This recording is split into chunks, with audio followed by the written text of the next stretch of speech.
अस्ट्रेलियाको पिचमा नेपालले फेरि एकपटक ठूलो मौका गुमाएको छ।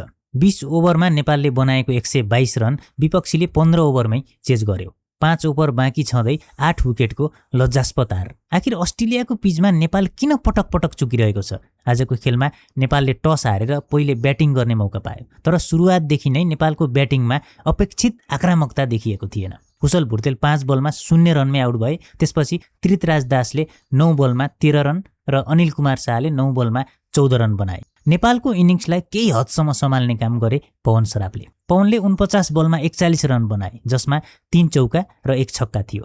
लोकेश बमले 13 बलमा 16 रन र नारायण जोशीले केवल 8 बलमा 15 रन बनाएर खेललाई केही गति दिने प्रयास त गरे, तर नेपाल 20 ओभर खेल्दा पनि 122 रन भन्दा माथि जान सकेन। अझ महत्त्वपूर्ण कुरा, नेपालको टप अर्डरले पर्याप्त रन बनाउन नसक्दा अन्तिम ओभरहरूमा दबाव बढ्यो।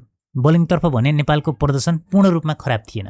पवन सराफले 3 ओभरमा केवल 13 रन दिए र 2 विकेट लिए। त्यस्तै साहब आलमले 2 ओभरमा 12 रन मात्र दिए, तर बाँकी बलरहरूले विपक्षी ब्याटरलाई लामो समय दबावमा राख्न सकेनन्। अर्कोतर्फ एन्टी स्ट्राइकको सुरुवात नै निकै आक्रामक रह्यो।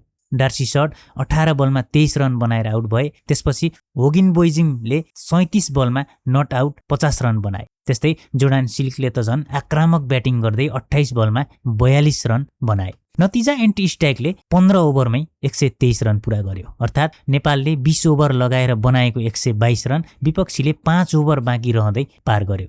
अब मुख्य प्रश्न नेपाल कहाँ चुक्यो? पहिलो कुरा, ब्याटिङको गति। 20 ओभरको खेलमा नेपालले 122 रन मात्र बनाउनु भनेको औसत रन रेट 6.10 हुनु हो। त्यसको तुलनामा विपक्षी टोलीले लक्ष्य पछ्याउँदा रन रेट 8 भन्दा बढी राख्यो। दोस्रो कुरा, पावर प्लेमा रन बनाउन नसक्नु। टप अर्डरका ब्याटरहरूबाट ठूलो इनिङ्स आउन सकेन। कुशल भुर्तेल 0, त्रितराज दास 13, कप्तान अनिल कुमार शाह 14 र कुशल मल्ल 9 रनमै सीमित भए। र तेस्रो कुरा, बोलिङमा सुरुवाती विकेटपछि पनि विपक्षीमाथि निरन्तर दबाव बनाउन नेपाल असफल भयो। यो हार केवल 8 विकेटको हार होइन। नेपालले अस्ट्रेलियाको परिस्थितिमा कस्तो स्कोर बनाउने र कसरी लक्ष्य बचाउने भन्ने विषयमा अझै धेरै सुधार गर्नुपर्ने सङ्केत पनि हो। पवन सराफको 41 रन र बोलिङमा 2 विकेट सकारात्मक पक्ष भए पनि समग्रमा नेपालले ब्याटिङमा अझ आक्रामक र बोलिङमा अझ योजनाबद्ध क्रिकेट खेल्नुपर्ने देखिएको छ।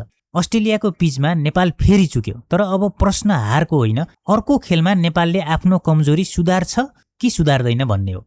तपाईलाई के लाग्छ? नेपालको हारको मुख्य कारण ब्याटिङ हो या बोलिङ? कमेन्टमा आफ्नो विचार लेख्नुहोला।